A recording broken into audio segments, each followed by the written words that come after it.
Hello? Hello? Scan out. Scan out Squiggle. We're going to get started. Ryan, is the sound okay? All right. All right, Scan out Squiggle. So I'll just briefly introduce. So Scan out Squiggle, ladies and gentlemen, good afternoon. We are honored to welcome our esteemed guest speaker, Jeff Powless, Bear Clan Mohawk Nation, to our Lunch and Learn event titled Snow Snake or Oana Ngaikono. Jeff is an active member of the Snow Snake community and advocate for traditional games such as Snow Snake and lacrosse. Jeff has been deeply involved in the game for many years, brings a wealth of knowledge and experience. He has not only played Snow Snake, but also dedicated himself to preserving and promoting this important cultural tradition. Please join me in giving a warm welcome to Jeff Powless. And Jeff, if you could please introduce yourself a little bit more and share more information about your background and your journey to snow snake making. So, yeah.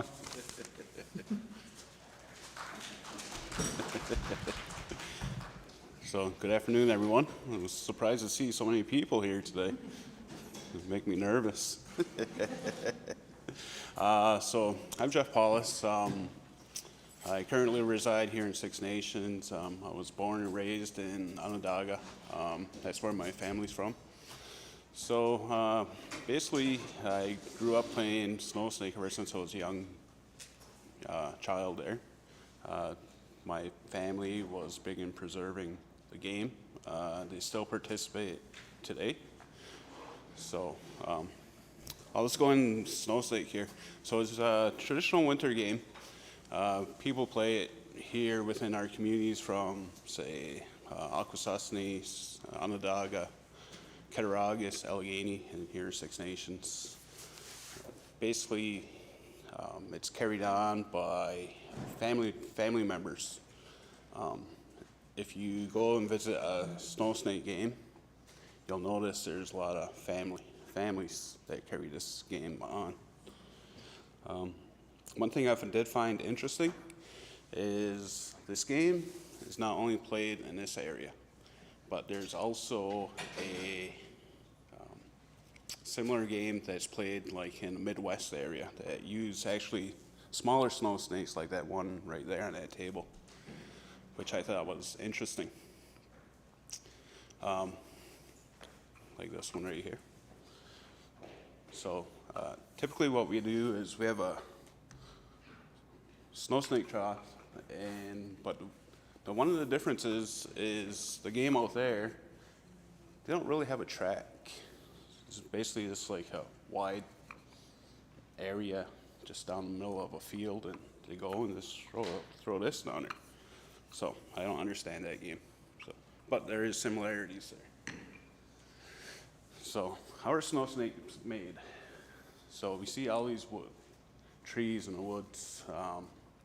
So generally, snow snakes are made using hardwood. So hardwoods are maple, hickory, ironwood, fruit trees like apples, stuff like that.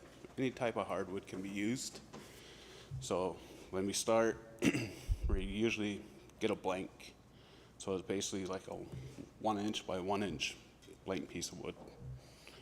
And it's just a process of carving it down. You spend a lot of time doing it. Some people that are really good, they can make a snow snake in a week. So that's the old school way, right? That's the way I learned how to make them, was using a rasp. So what we do now is some people use sanders, and that speeds up the process. Some people can make a snow snake in a few hours using a sander now. So lead here, so the lead's right here. So that adds weight to the snow snake. It also helps protect it as well. It's referred to lead, so you can use lead or you can use pewter as well. To do this processes here is you take your blank snow snake after you finish carving it, and you put a cone made out of paper. You heat up the lead, and you pour it down that cone. So by rights, if you get it right, it'll form right around that wood, and that's how you have your lead. So you just go from there, you fix it up. So there's also a variety of snow snakes that are used for the different types of snow, right? Like not all snow is the same. So we have like fresh snow, We have ice. After a while, the track's been made for a while. Then we have a combination of the two as well. So, different wood, they say is runs. Well, I guess it slides better in different snow. So that just comes from like playing the game and being around the game so much. You get a feel for what works and what snow. It's never always the same.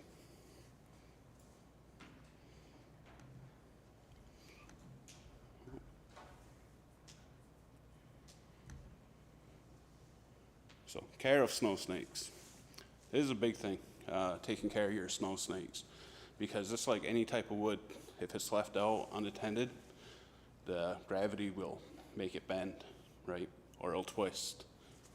So store them upright in a corner or in a bundle. Put them all in a bundle, tie them together, and put your lids down. So that way the gravity can't pull ahead. So that's how you store them. So it says remove old shellac from the week or year before. So say we're getting ready to go play this weekend. You have to get your steel wool and take off a few layers of the old shellac, then re-shellac them. So this snow snake here, you can tell it's like not very shiny at all, right? So this probably has real old shellac on her, or none at all, compared to these ones over here that had her new shellac on her, and you can tell the difference, right?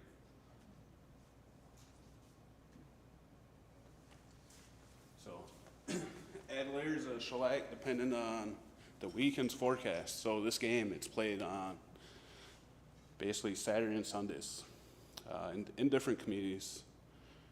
So like this weekend coming up, there's a tournament in Allegheny. So people will check the forecast.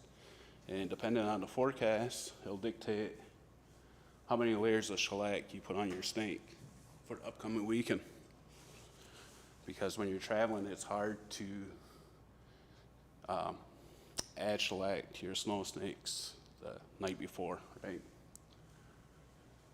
So the other thing is when traveling, because there's a lot of travel in this game, right? Like we don't play in just this one community every weekend. Like we go to different communities. So I talked about a bag. So that's my mudcat bag. You guys can come look at it after.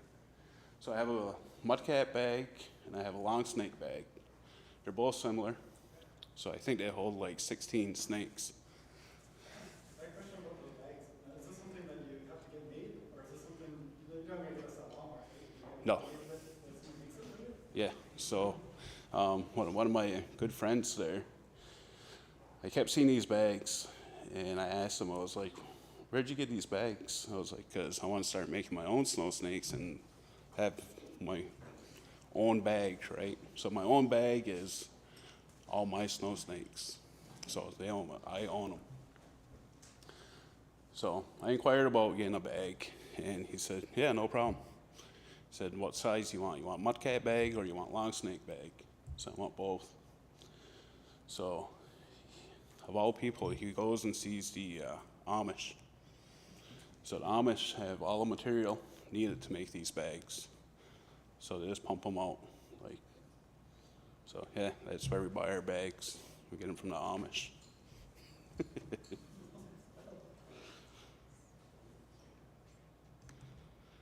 So there's two types of snow snakes, right?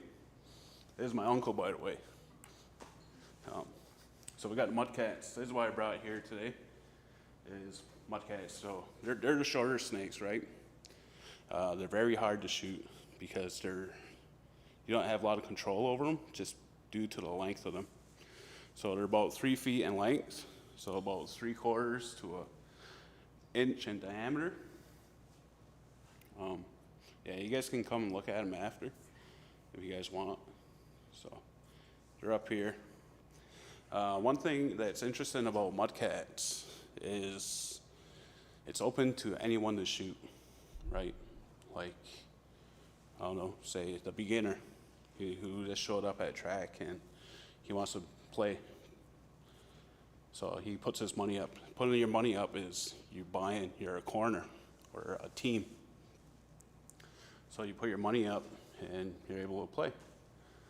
So this is what the kids start out with, right? So this is like the school age kids, school age boys. So they start out with mudcats. So yeah, I seen like I remember this one. We had a young guy. He was like 16, beat everybody that day. So yeah, so that game, that one's, it has a lot to do with the track conditions and if you're moving or not, sliding. So long snake. So long snakes, these are easier to shoot because they're a little bit longer, right? Like they're basically like 6 feet long. So they're a little bit smaller, skinnier. So they're about a 1/2 inch to 3/4 inch in diameter. So third class. So that's like all beginners, right? They're all guys that are starting out, haven't won yet, really. They might have won in third class, but they haven't won in a class ahead of them. So, yeah, you start out in third class, and they have the most corners. So corners are teams. So I remember, like, you're gonna have like 16 corners. So the big thing here also is with snow snake is there are a lot of betting, right? You gotta be able to put money up in order to get into the game. So it's like third class, I think it's like $20 you gotta put in, right? So you got like 16 teams times 20, do the math, you can make a pretty good weekend out of this. So it goes 20, 30, and 40. But as you go up in class, the number of teams decrease. So, yeah, so we start out with beginners, then we go to the intermediates, then we have first class, which are the experts, or just plain lucky. All right, the reason I say lucky is because swagum it's called, right? It's called swagum, and that's your mixture that help your snow snake slide depending on the snow. So, like, there's a lot that goes into this. It's not just show up one day and you're gonna be good. So that's why it's a lot of families, right? Like, there's a lot of working together, passing down what works. So. Each family's got their own mix? What's that? Each family's got their own mix? Yes, pretty much, yep. And they won't share it. Like, they will not share it. People won't share it even with their nephews. So, see, like team members. So, each team member has a minimum of three players, I guess. So we got the shiner. He's considered the person that takes care of the snow snakes during the game. So he's the one that puts the swagum on the snakes. All right, he's the one that helps them slide. Then we got the marker. The marker is the guy up the track who marks the snow snakes and retrieves them and brings them back down to the shiner throughout the game. Then we got the shooter. He's the one that shoots snow snakes. He's at the head of the track. So there's a minimum of 3 players per team needed per game. Some people, they act as both the shiner and the shooter, right? Or the shiner and the marker. You can get away with 2 people, but it's very hard. They make for long days. So basically, I don't know, say there's about 16, 20 different teams from all different communities. So a tournament gets pretty big. It's pretty fun. Quick question. Are those fixed standards? Like if you're a shooter, you're just meant as a shooter, or is it? No, like, that goes back to the classes, right? Like, you can have your shooter in all 3 of the divisions, or you can shoot first, third class, and second class. So they all have different roles, right? Your marker could be a first class shooter, and he's the marker for the third class.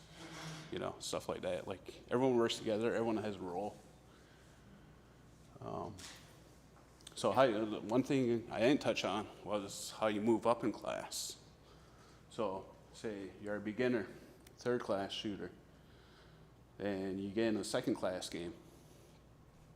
If you win the second class game, you move up in class, right? So you went from third class and you moved up to second class.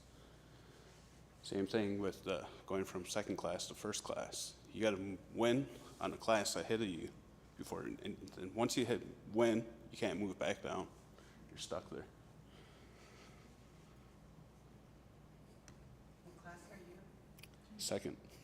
I haven't played in a while. I'm traveling. Hey Jeff, Hey, who was in that picture before? it's Angus. I thought so, we thought so. Yeah. So I grew up with him and his brother, right? Like I know these guys ever since we were kids. What class is he, first class? Yeah, Angus is a first class shooter. They're really serious about it. Yeah. Yep. So just for some people who aren't too aware, if you're a third class shooter, you can shoot any class. Yeah. Well, once you hit. Once you Say won. your first time out, you throw first class on a luck, on whim. You win that first class, you're stuck there forever, right? Yes. Yep. You There's can. no like, everyone just remembers. Yes. 'Cause some people are probably gonna think you did a tag or something. No. People just remember. Yeah. You won first class down 6, it doesn't matter. You won by the Syracuse, you're stuck there, right? Right. Yep. Because and the thing is someone will bring it up too, right? Yeah. Because it's like, no, you won first class at this game. They'll tell you exactly when and where you won. We'll be like, nope, can't do it.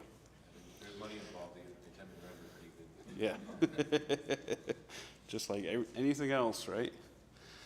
So going over the point system here. So each game is whether it's the third class or Mudcat third class, second class, or first class. They all play up to 4 points. And points are awarded to the team whose ever snake travels the furthest for that round. So a round considers of the 4 snakes. It's typically right there. Each thrower has 4 snakes per round. So say, use this for reference here. So say this is my furthest snake, and here's the second one. So this guy gets the point. So say I have 2 snakes up there, and Tails' team comes up right here, but I have 2 snakes. I hit up here, I'd get 2 points.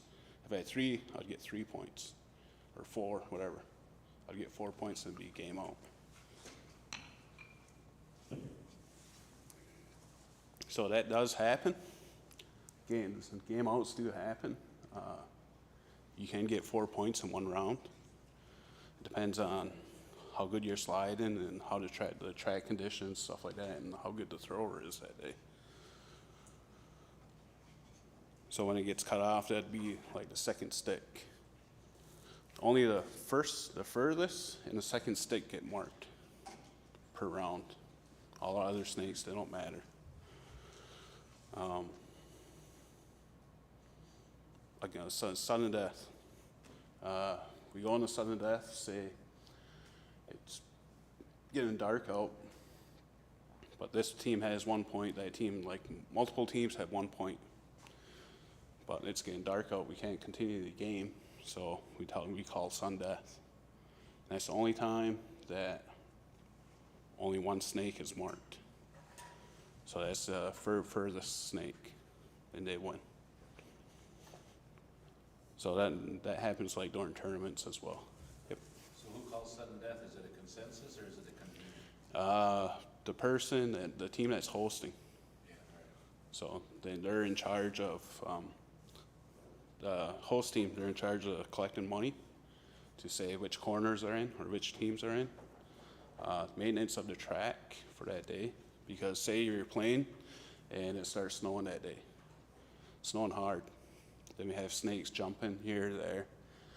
Then we'll say drag the log, right? But everyone has to get their round in first.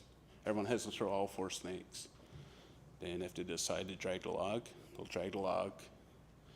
But also, the other thing that happens when you drag the log mid-game is you change the track conditions as well. And a lot of people get pissed off, right? Because say they're sliding that day, they have multiple points, and someone comes through, drags the log, change the snow, brings up the water. So then you're not, all of a sudden you could be sliding, the next thing you know you're not sliding, you drop back. So, yeah, it's like a lot goes into this. I don't know. So there is an upcoming snow snake tournament actually. It's at the Woodland Cultural Center next weekend. So it's hosted by the Porter team. Porter team's from here. Kids, it's called schoolboys, right? So they start Saturday morning like at 9 generally. So that's for grade school kids. And it goes up to high school. And I think after that, like at 11 or 12, they'll start with Mudcats for third class. Third class then on Sundays, so it'll be first class. First class is at 11 on Sundays. And second class will be after, whenever first class is done. So, you guys have any questions? Got a question. Yeah. So with making the snow snake bag, whose duty was that? Was that the men or can the women make the bag? Because I know they can't play it, but can they make the bag? I don't know. I'd ask the Amish. So I'm gonna say the women could make the bag, right?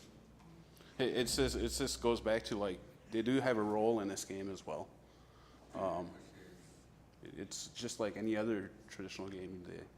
They cook or they get stuff prepared, right, for the meal, stuff like that. So I don't believe it'd be much different than that.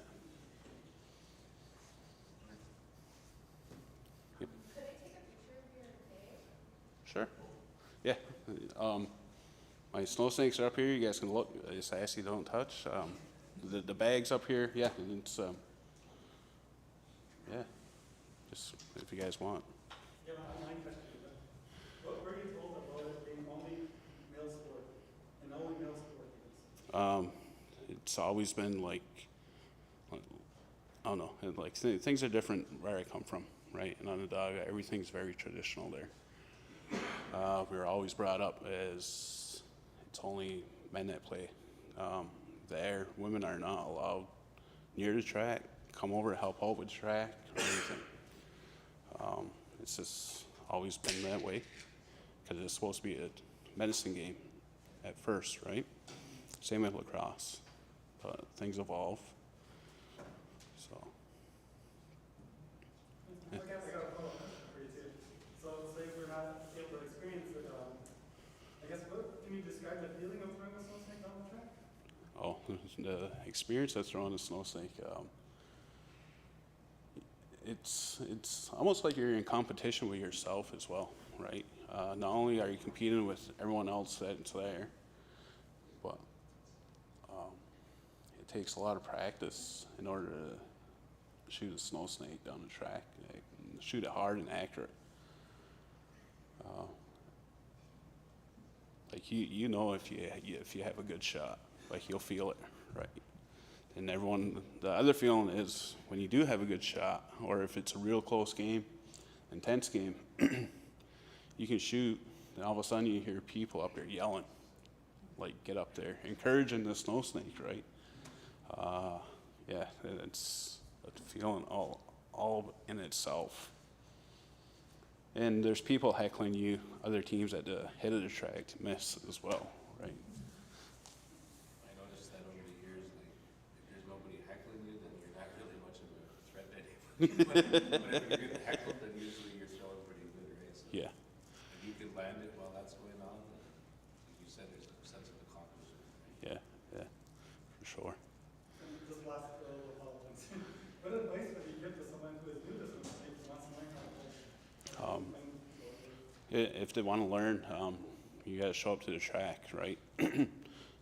There's not going to be anyone that's going to be chasing you or asking you to play because it's basically a family game too. So one way to get in is be friends with whoever that family is as well, because they will invite you to go.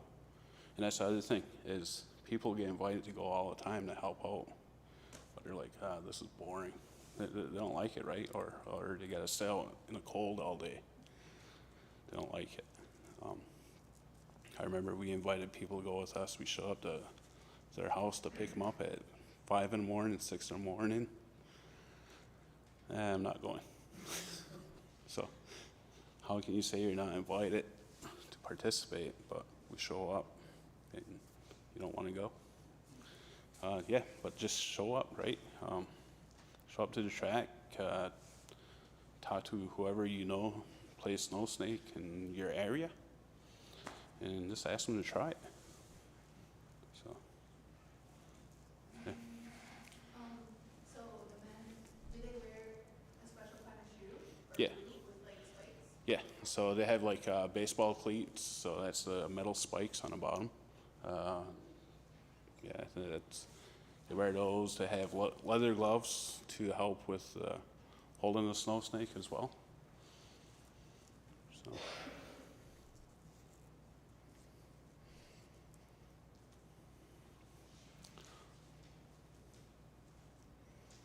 I can, oh, what else I got? What is the most challenging aspect of playing snow snake? What's the hardest thing to do?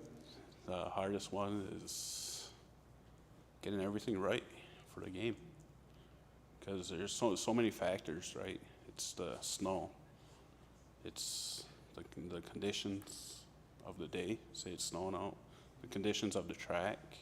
If it's a hard track, fresh snow. The biggest thing is during a game is if you're playing, then all of a sudden it starts snowing. They're called breaks, right?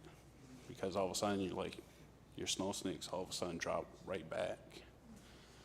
So they're considered breaks. Then you gotta adapt to that as well. So everything's about adapting. Adapt, because nothing's the same 2 consecutive rounds. Do you ever see it as like a future potential Olympic sport? Everybody does snow and trees. No. There is one non-native family though. They do play. They're in Allegheny. So and they are like part of those people. So they do play. Oh, there's another question online here too. So far, those who want to learn, can they go and practice, like little kids? Sure, but like I said, you gotta, like you can even build your own snow snake, right? And snow snake and snow snake track. It takes nothing to make a snow snake track except for snow.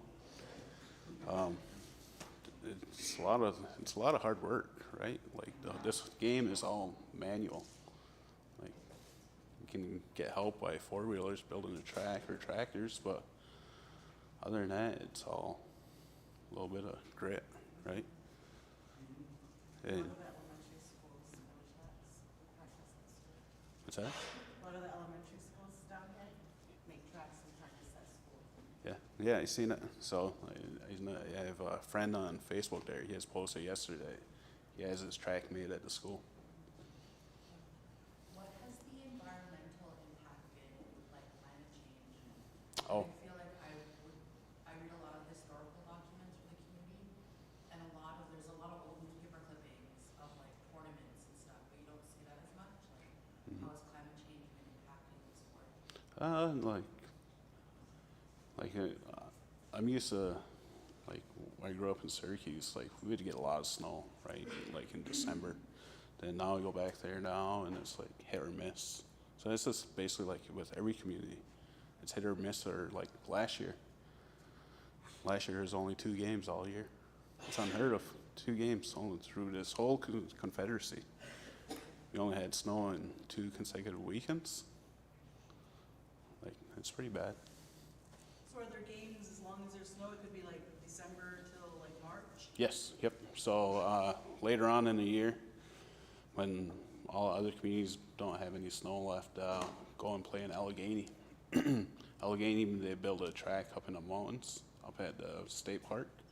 So they have snow until 3rd week of March, basically. And is this one's gonna be like a public thing? Is that something Yeah. females can come and watch? Yep. Or? Yep, this one's public. So that's why I said if you guys want to watch, go check it out, see what it's all about. They do or there are females and families walking around her.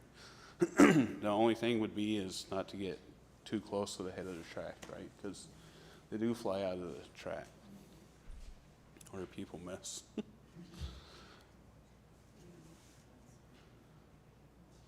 So since, I know everybody takes this pretty serious, right? There's people that don't wanna like watch the game, even though they're trying to be spectators. These guys are still competing, right? So Yeah.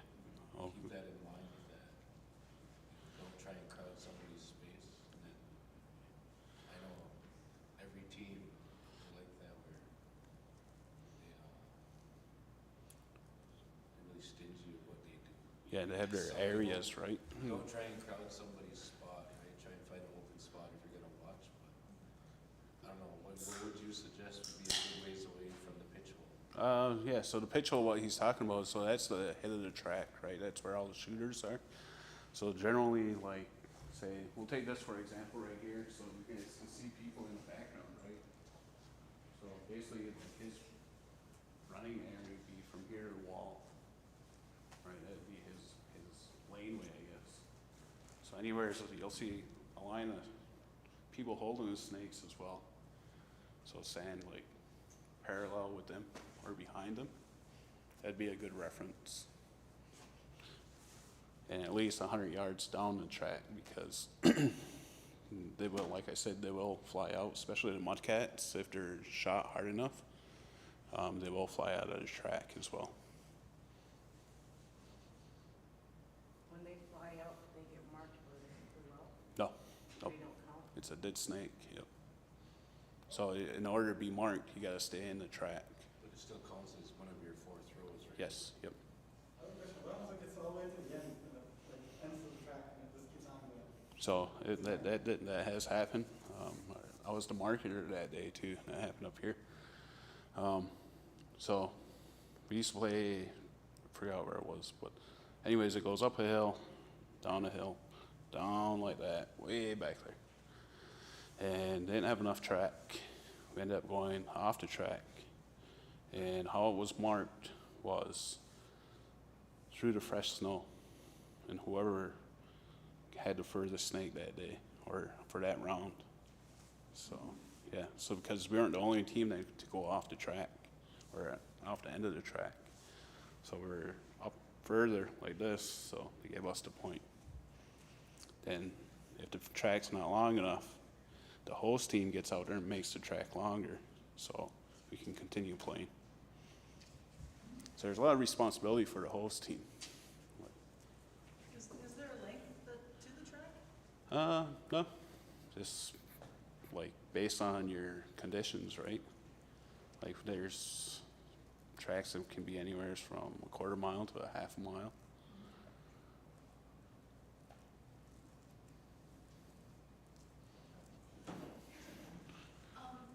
I just remember like when our cousins would go play, it was always like in like a covered area where you couldn't really, it wasn't that accessible, right? Like to be watched, like you said, in Alpine, they do it up in the mountains.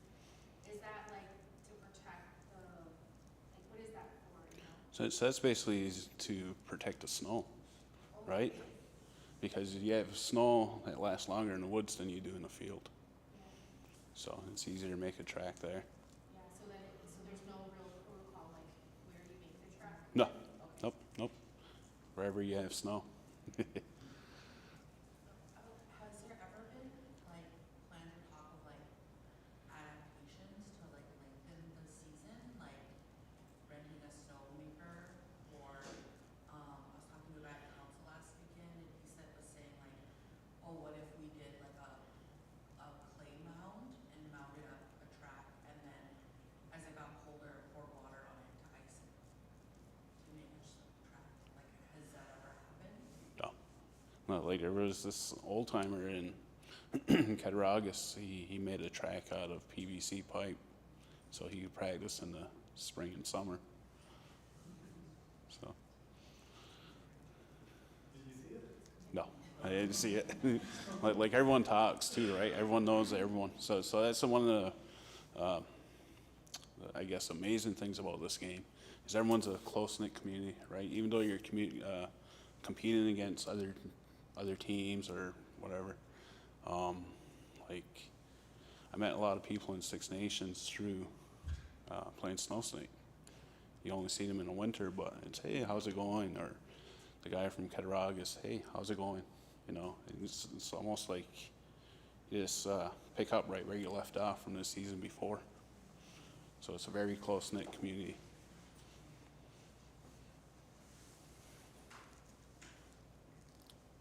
All right. Any more questions? Is there a foot foul or anything, or do you have to throw it before any certain time? It's basically like, I don't know, a common courtesy, I guess. There's no actual boundaries. It's just like, so some teams they put like blockers, so you can't run past a certain, say 5 feet up this track. They'll put a blocker. So a blocker is this basically like your track goes and it veers out, say like at a 45 or 90-degree angle. So you have to stop there, otherwise you run into the track. So, yeah.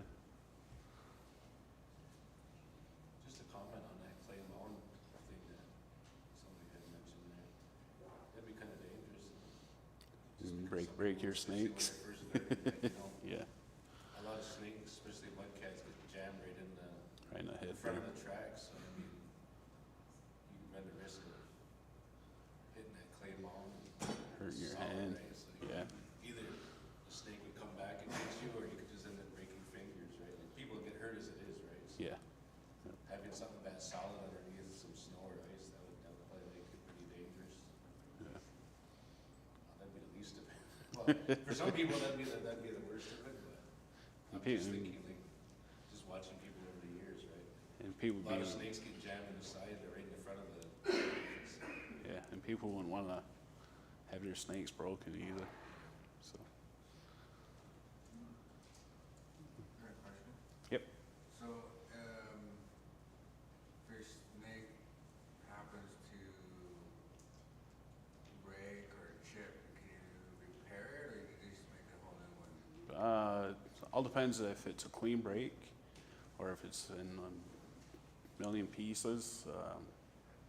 I've broken a few snakes, and they're basically, if you break a long snake, it's basically like a kid's practice snake after that. Oh, yeah. So.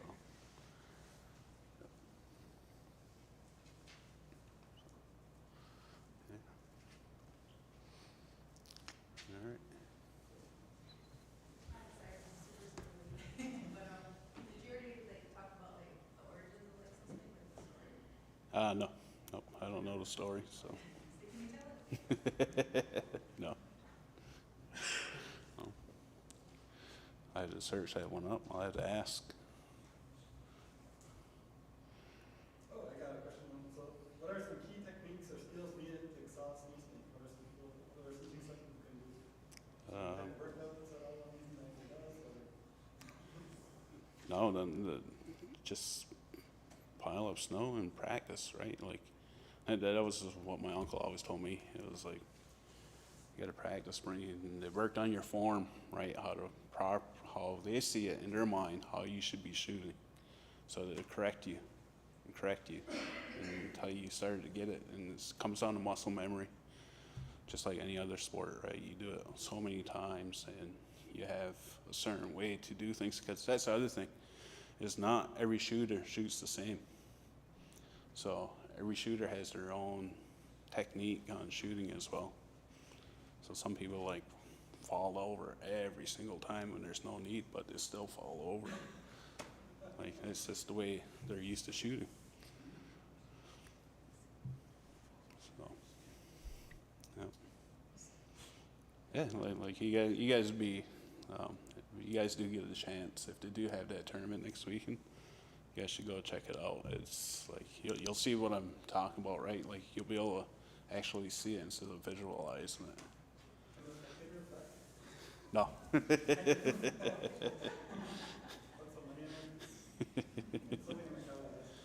What other skills would you say would develop as a result of this? Skills.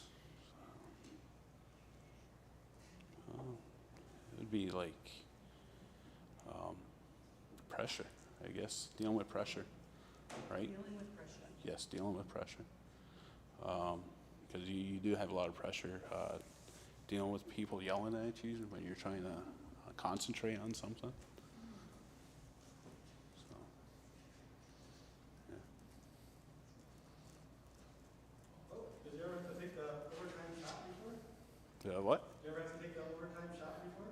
Have you ever gotten No, overtime? nope. There's not too many people that shoot overhand. Oh, I mean overtime, like when you guys went to eat. No. Sundown. Sunday? Yeah, you guys have to do one to like fill things. I have won Sunday before. You have? Yeah. And, What was that feeling like? Or where was that? Do you remember? that was back in Cattaraugus, right? And it's like a lot of the games are played in Cattaraugus because they get the lake effect snow, right? And they usually host 2 tournaments per year there. Like I said, Allegheny has their tournament coming up. Cattaraugus usually hosts 2 tournaments, and this one, Brantford, they're gonna have a tournament this year. Hopefully, if the snow stays. So also the thing about a tournament is you have your corners, so they all put in their money. But at the tournaments, they put in money on top of that. So that's why everyone goes to tournaments and participates.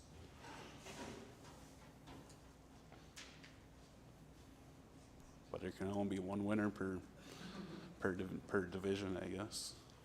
Is there a team that is constantly winning a lot? Is there like, I don't know, like a version of the Chiefs or like the Patriots? It says some teams do win more than others, yeah, for sure. Like a dynasty, I guess?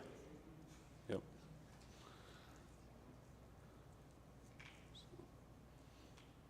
All right. Anything else?